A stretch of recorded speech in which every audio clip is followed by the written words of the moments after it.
Hello, how are you? A lot of people ask me, Patricia, how long do I need to go without sugar to improve my metabolism, my health, my blood sugar? Some people think it's 3, 7, or 30 days. I'm going to explain to you here how long you need to stay off sugar to get these health benefits and, more importantly, how to do it. Because some people start cutting out sugar and can't do it, they give up quickly because they get headaches, become irritable, experience some unpleasant physical symptoms, and just can't manage to quit. So I'm also going to explain how to do this in a healthier way for you. Stick around until the end, you won't want to miss this. Before we start, I want to ask you, have you ever tried to cut sugar out of your diet? How many days were you able to do it? A lot of people stop on the 3rd or 4th day with headaches and irritability. How did it work out for you? Write to me down below in the comments. If you can, go ahead and leave a like on the video. That's really important to me here on the channel. It shows YouTube that you like the channel, support it, and trust my content. And if you know someone who wants or needs to cut out sugar but isn't managing to, share this video. Let's expand our chain of kindness. When we think about sugar, it's one of the hardest foods for us to cut out without experiencing some kind of consequence. That's because when we think about refined processed sugar, the added sugar, it causes that quick glucose spike. It enters the bloodstream really fast, moves quickly from the stomach to the intestine, and from the intestine to the bloodstream. So it gets there, and a large amount of glucose is circulating in the plasma, and the brain says, this can't happen. So it signals the pancreas to secrete more insulin so you can manage this and store it. You can't have such a high amount of glucose in the bloodstream. That's toxic for our body. With this increase in insulin, a few things happen. One of them is a reduction or blockage of fat burning, which can favor greater fat storage, especially abdominal fat concentrated in the visceral, central region of the body. We also have a neurological impact because sugar activates the reward system. It activates the dopamine in our body. So over time, you end up building more resistance and need more stimulation to feel that pleasure, that sense of well-being, right? It's a cycle of metabolic dependence. In addition, we know that this constant excess of insulin in our body can lead to greater low-grade chronic inflammation for many people. So it's important to control these insulin spikes throughout the day. There's still an additional point here, because when we talk about fructose, which isn't necessarily glucose, but that concentrated fructose syrup, those processed foods that have a lot of added fructose, they really hit our liver hard. They don't have fiber, they have a high metabolic load, and they promote the accumulation of fat in the liver specifically, which we know is a harmful fat for our body. It's a type of fat that accumulates and settles in and around our liver, and over time, it can impair its function. Just to add here, I'm talking about industrialized fructose, not the fructose found in fruit, because that often comes with fiber, right? As long as you don't peel the fruit and eat it in moderation, that's usually the case, right? No one is going to eat an entire bunch of bananas at once, but just one banana. Whereas with processed fructose, both the proportion and the total amount are usually much higher. So that's another interesting point. The type of carbohydrate you consume and the amount of carbohydrate of glucose that you consume. Always remember to check the food labels. So you said, I'm going to stop consuming sugar. So what happens? In just the first few hours, your body will thank you. During these first hours, it's often the critical phase, which is why I asked you how long you've managed to go without consuming sugar. Because for some people, these first hours, 24 to 72 hours, are the hardest, since the body is going through an adaptation process. The most common symptoms are headache, irritability, fatigue, and cravings for sweets. Because you had that glucose spike and insulin spike, and then the glucose drops, right? I explained to you that it enters the cells, and it's often divided, many times into fat cells to be stored. So the plasma glucose level drops, and then your body may ask for more glucose. So this can happen, this glucose roller coaster can occur, and it's a kind of metabolic withdrawal. So our body is like a flex fuel car, let's put it that way, right? In the past, if you consumed a lot of sugar, your body would run mostly on glucose as its preferred fuel. When you cut back, it needs to rely on other fuels, such as fat. And this transition can cause, for some people, that brain fog, that mental haze, slow thinking, lack of focus, but this usually ends up being temporary. The first 3 days are usually the hardest. Starting from the 3rd day, between the 3rd and the 7th day, depending on the person, we experience that metabolic shift, where we begin to see an improvement in insulin sensitivity and more stable energy. Because remember, you're no longer needing that constant supply of glucose throughout the day. So for this reason, the insulin response will be more regulated. There's also an interesting aspect regarding taste because taste buds, this is really fascinating, renew themselves every 10 to 14 days. So as you avoid that hyper sweetness from sugar, fruits start to taste sweeter naturally, and that artificial sugar begins to seem more excessive. So it's actually a physiological change, not a psychological one. As you go a few days without consuming refined sugar, your sense of taste really does change because of this adaptation of the taste buds. Going back to the metabolic aspect, when we think about the liver, there will obviously be a reduction in accumulated fat because we avoid that insulin stimulus that was happening and a reorganization of the metabolism, which even makes the fat burning process easier. When we look at the intestines and the skin, beneficial effects also start to appear because the gut microbiota improves with less fermentation and less gas. Many harmful bacteria feed on sugar. They love simple, white, refined, processed sugar and foods rich in sugar. So, the more simple sugar we consume on a daily basis, the greater the risk of developing intestinal dysbiosis with the growth of harmful bacteria. As we cut out this excess white sugar, as we start removing sugar from our diet, there can be an improvement in the gut microbiota.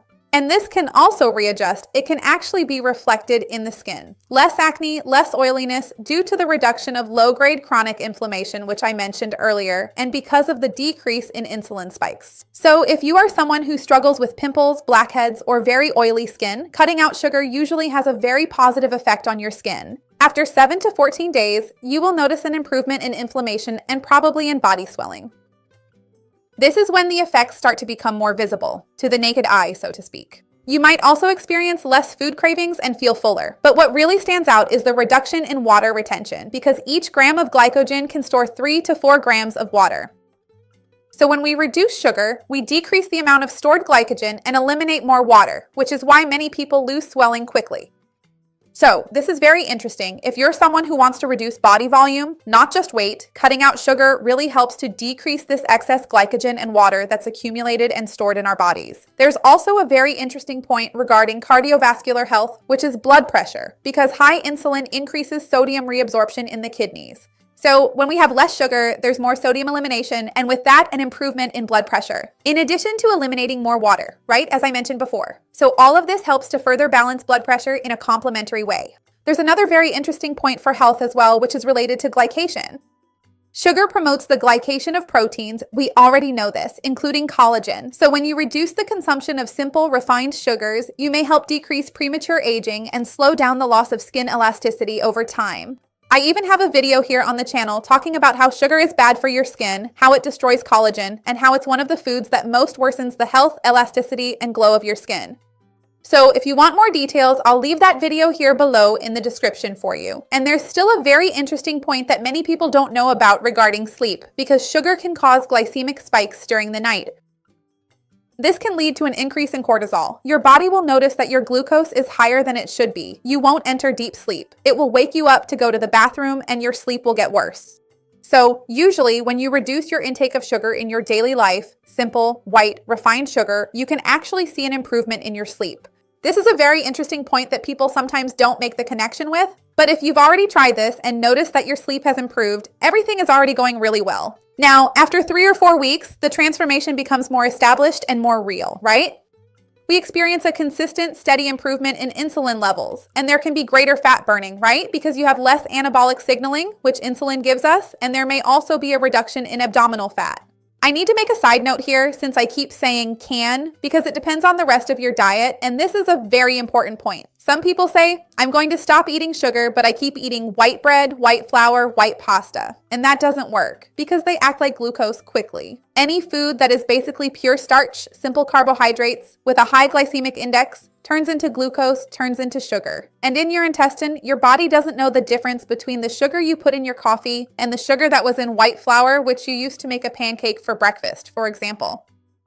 So, Patricia, I didn't put sugar in this pancake. It was just eggs, milk, and white wheat flour. But there's flour in it and in much greater quantity than the eggs or the milk.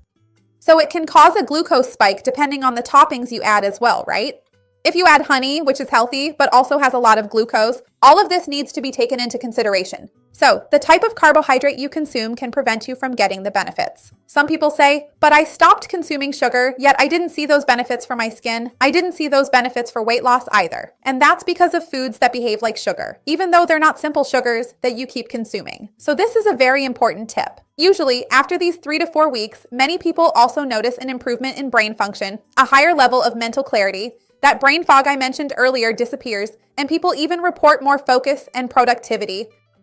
So it's important for us to persist, right? Because these first days can be harder, more challenging, but maintaining this restriction will bring very interesting effects.